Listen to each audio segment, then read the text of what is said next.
ಆಮೇಲೆ ಇದ್ರ ಜೊತೆ ಇನ್ನೊಂದು ವಾದನೂ ಬರ್ತಾ ಇದೆ. ಆ ಭಾಗದಲ್ಲಿ ಹೈನಾಗಳು ಜಾಸ್ತಿ ಇದೆ, ಕಾಡು ಹಂದಿ ಜಾಸ್ತಿ ಇದೆ, ಉಡ ಜಾಸ್ತಿ ಇದೆ. ಅವಕ್ಕೆ ಮನುಷ್ಯನ ದೇಹ ಕಂಡ್ರೆ, ಮಾಂಸ ಕಂಡ್ರೆ ಬಹಳ ಇಷ್ಟ. ಸೊ ಹಂಗಾಗಿ ಅವು 5ರಿಂದ 8 ಅಡಿವರೆಗೂ ಗುಂಡಿ ಅಗೆಯೋ ಶಕ್ತಿಯನ್ನು ಹೊಂದಿರುತ್ತಂತೆ. ಅವು ಬಂದು ಎಳ್ಕೊಂಡು ಹೋಗಿರ್ಬೋದು. ಅಲ್ಲೂ ಕೂಡ ಹುಡುಕಿ ಅನ್ನೋದು ಮಟ್ಟಣ್ಣ. ಈ ಗಿರೀಶ್ ಮಟ್ಟಣ್ಣನವರಿದಾರಲ್ಲ, ಈ ಮನುಷ್ಯ ಒಳ್ಳೆ ಸಾಹಿತಿ ಅಂದರೆ ದಿನಕ್ಕೊಂದು ಕತೆ ಹೇಳಕ್ಕೆ ಹೇಳೋ. ಏನಾದರೂ ಒಂದು ಲಾಜಿಕ್ ಇದೆಯಾ ಈ ಬಾತ್? ಅಲ್ಲಲ್ಲ, ಏನಾದರೂ ಒಂದು ಲಾಜಿಕ್. ಹೈನಾಗಳು ಬಂದು 5 ಅಡಿ ಒಳಗಡೆ ಹೋಗಿ ಬುಡೆ ಎತ್ಕೊಂಡು ಹೋಗ್ಬಿಡ್ತು ಅಂದರೆ ನಿನಗೆ ಸಿಕ್ಕಿಲ್ಲ ಅಂದರೆ ನಿನ್ನ ಹತ್ರ ಎಂತೆಂಥ ಕತೆಗಳಿದೆ. ಇದೇ ಗಿರೀಶ್ ಮಟ್ಟಣ್ಣನವರು ಆರಂಭದಲ್ಲಿ ಹೂಳಕ್ಕೆ ಮುಂಚೆ ಅಥವಾ ಅಗೆಯಕ್ಕೆ ಮುಂಚೆನೇ ಹೇಳ್ಬಿಡ್ಬೋದಿತ್ತಲ್ಲ, ನೋಡಿ ಇಲ್ಲಿ ಹೈನಾಗಳಿದೆ, ಇಲ್ಲಿ ಉಡಗಳಿದೆ, ಅವುಗಳು ಇದು ಸಿಗದೆ ಇರೋ ಥರ ಮಾಡಿರ್ಬೋದು, ಫಸ್ಟಿಗೆ ನಾನು ನಿಮ್ಗೆ ಹೇಳ್ತಾ ಇದ್ದೀನಿ ಅಂತ. ಸಿಗ್ತವೆ, ಅಲ್ಲಿ ಸಿಗ್ತವೆ, ಭೀಮ ಬಂದಿದ್ದಾನೆ, ಈಗ ಸಿಗ್ತವೆ ಅಂತೆಲ್ಲ ಕತೆ ಹೊಡೆದ್ಬಿಟ್ಟು ಈಗ ಸಿಗದೇ ಇದ್ರೆ ಉಡ ಇದೆ, ಹೈನ ಇದೆ, ಏನು ಅಂದರೆ ಮನುಷ್ಯ ಮುಳ್ಳಂದಿ ಇದೆ ಅಂದರೆ ಮಾತಾಡ್ತೀನಿ ಅಂದರೆ ನಾನು ಏನು ಬೇಕಾದ್ರೆ ಮಾತಾಡ್ತೀನಿ. ಏನು ಜನ ನಂಬ್ತಾರೆ ಅಂದರೆ ನಾನು ಏನು ಬೇಕಾದ್ರೆ ನಂಬಿಸ್ತೀನಿ ಅಲ್ಲ. ಅದೇ ನಾನು ಹೇಳ್ತಾ ಇದ್ದೀನಲ್ಲ. ಸಮೀರ್ದು ವಿಡಿಯೋ ಒಂದು ಪಾರ್ಟು, ಬಟ್ ಮಟ್ಟಣ್ಣನವ್ರದ್ದು ಈಚ್ ಅಂಡ್ ಎವ್ರಿ ಡೇ ಅಥವಾ ಆಲ್ಟರ್ನೇಟಿವ್ ಡೇಸು ಲೈವ್ ಬಂದು ಹೇಳೋದು, ಡೈರೆಕ್ಟ್ ಆಗಿ ಬಂದು ಹೇಳೋದು. ನನಗೆ ನಿಜವಾಗ್ಲೂ ಮಟ್ಟಣ್ಣನವ್ರು ಏನೇನು ಮಾಡ್ತಾ ಇದ್ದಾರಲ್ಲ ಅದ್ರ ಬಗ್ಗೆ ನಮ್ಗೆ ತುಂಬ ಸಂತೋಷ ಇದೆ. ಅಂದರೆ ಈ ಮನುಷ್ಯ ಇವತ್ತು ಏನೇನು ಮಾಡ್ತಾ ಇದ್ದಾನಲ್ಲ ಇದನ್ನೆಲ್ಲ ಜಸ್ಟಿಫೈ ಮಾಡ್ಕೋಬೇಕು. ಒಂದಿನ ಬರುತ್ತೆ, ಅದಕ್ಕೆ ಜಸ್ಟಿಫೈ ಮಾಡ್ಕೊಳ್ಳೋ ಒಂದಿನ ಬರುತ್ತೆ. ಎಂಥ ಕತೆ ಅಂತಂದರೆ, ಬುರ್ಡೆ ಸಿಕ್ಕಿಲ್ಲ ಅಂತಂದರೆ ಅದನ್ನು ಹೈನ ಹೊತ್ಕೊಂಡು ಹೋಯ್ತು ಅನ್ನೋರ ಹತ್ರ ನೀನು ಏನು ವಾದ ಮಾಡಕ್ಕೆ? ಕಾಡಲ್ಲಿ ಮುಳ್ಳಂದಿ ಉಡ ಎಲ್ಲ ಬಂತು ಅಂದರೆ ಇಂಥವ್ರ ಹತ್ರ ಏನು ವಾದ ಮಾಡ? ಅಂದರೆ ನಾಳೆ ಸಿಕ್ಕಿಲ್ಲ ಅಂತಂದರೆ ಇವರು ಮುಳ್ಳಂದಿ ಮೇಲೆ, ಹೈನ ಮೇಲೆ, ಉಡದ ಮೇಲೆ ಹಾಕ್ತಾರೆ ಕೇಸ್.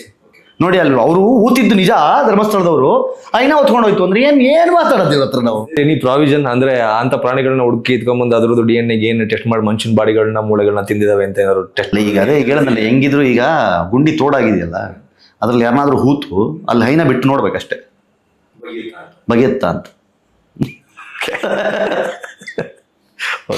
ಹೆಂಗಿದ್ರು ಗುಂಡಿ ತೋಡಾಗ್ಬಿಟ್ಟಿದೆ, 7-8 ಅಡಿ ತೋಡ್ಬಿಟ್ಟಿದ್ದಾರೆ, ಯಾಕೆ ವೇಸ್ಟ್ ಮಾಡೋದು ಅಂತ ಹೇಳಿ ಹೂತು ಒಂದು ಹೈನ, ಒಂದು ಮುಳ್ಳಂದಿ, ಒಂದು ಉಡ ಬಿಟ್ಟು ಹೆಂಗೆ ಹೋಗುತ್ತೆ ಒಳಗೆ ಅಂತ ಲೈವ್ ಅಲ್ಲಿ ಶೂಟಿಂಗ್ ಮಾಡಿ ನೋಡ್ಬೇಕು.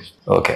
ಆಮೇಲೆ ನಾನು ಇನ್ನೊಂದು ಗಮನಿಸ್ದಂಗೆ, ನೀವು ಮೊದಲನೇದು ಸಮೀರ್ ವಿಡಿಯೋಗೆ ಒಂದು ಕ್ಲಾರಿಫಿಕೇಶನ್ ಕೊಡೋ ನಿಟ್ಟಿನಲ್ಲಿ ವಿತ್ ಡಾಕ್ಯುಮೆಂಟ್ಸ್ ಒಂದಷ್ಟು ಇಟ್ಕೊಂಡು ನೀವು ವಿಡಿಯೋ ಮಾಡಿದಾಗ ಒಂದಷ್ಟು ಅಪೋಸ್ಗಳು ಬರಲು ಸ್ಟಾರ್ಟ್ ಆಯಿತು. ಬಟ್ ಈಗ 2 ಹಾಗೂ 3ನೇ ವಿಡಿಯೋ ಅಂದರೆ 2ನೇ ವಿಡಿಯೋ ಬಂದಾದ್ಮೇಲೆ, ನೀವು ಮಾಡಿದಂತಹ ವಿಡಿಯೋಗಳು ಬಂದಾದ್ಮೇಲೆ ಜನ ಒಂದಷ್ಟು ಎಜುಕೇಟೆಡ್ ಆಗ್ತಾ ಇದ್ದಾರೆ ಅಂತ ನಿಮ್ಗೆ ಅನ್ಸುತ್ತಾ?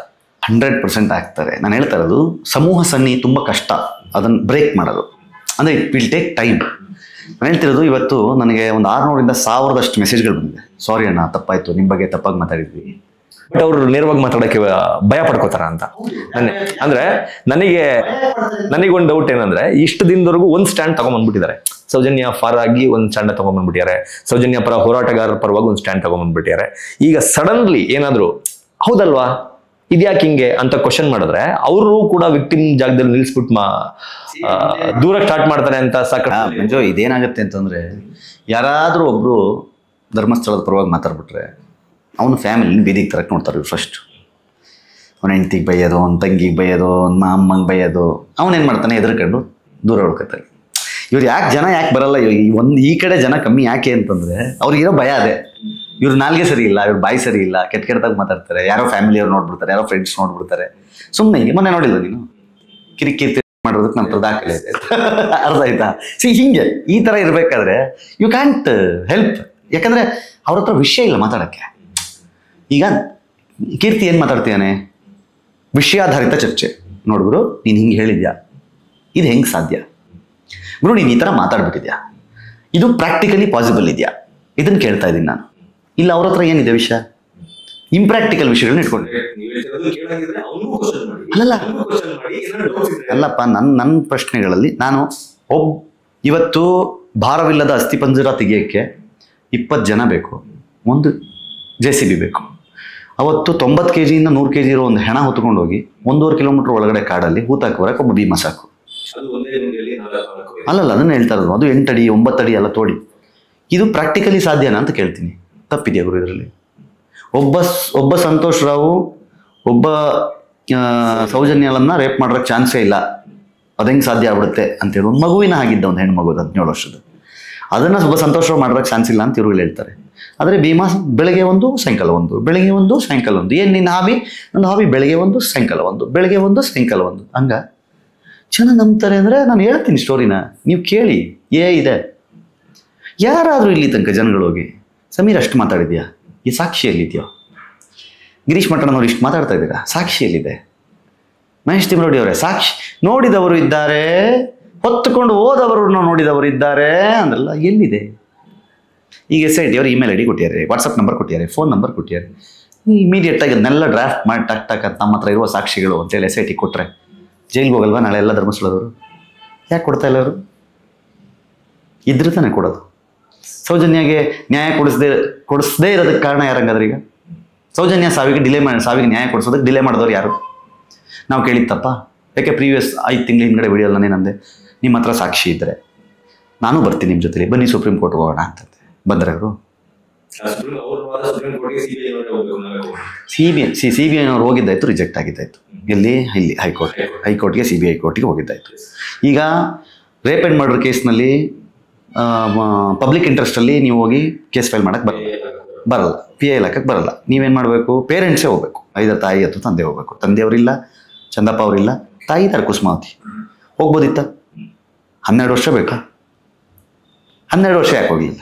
ದಿನ ಕೂತ್ಕೊಂಡು ಇಲ್ಲಿ ಬ್ಲೇಮ್ ಮಾಡ್ತಾರಲ್ಲ.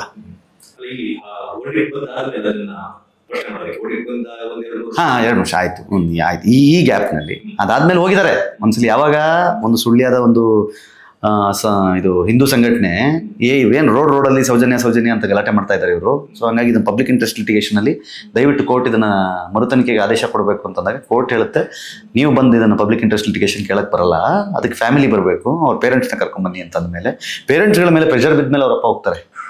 ಅಲ್ಲೂ ರಿಜೆಕ್ಟ್ ಮಾಡುತ್ತದು, ಇದು ಮತ್ತೆ ಮರುತನಿಕೆಗೆ ಯೋಗ್ಯ ಕೇಸ್ ಅಲ್ಲ ಅಂತೇಳಿ.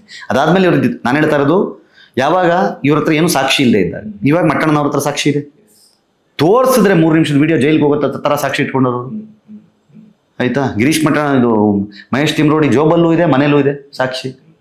ಸಮೀರ್ ಅಂತೂ ಬಿಡಿ, ಸ್ಟೆಪ್ ನೀನು car number, car colour, cross ಎಲ್ಲ A to Z, pin to pin, ಯಾವ ಕಲರ್ ಡ್ರೆಸ್ಸು, ಆ ಡ್ರೆಸ್ ಮೇಲೆ ಯಾವ ಡಿಸೈನ್ ಅನ್ನೋದು ಸಹಿತ ಸಮೀರ್ ಹತ್ರ ಇದೆ. ಕೊಡ್ಬೇಕು ತಾನೆ ಪ್ರೂಫ್.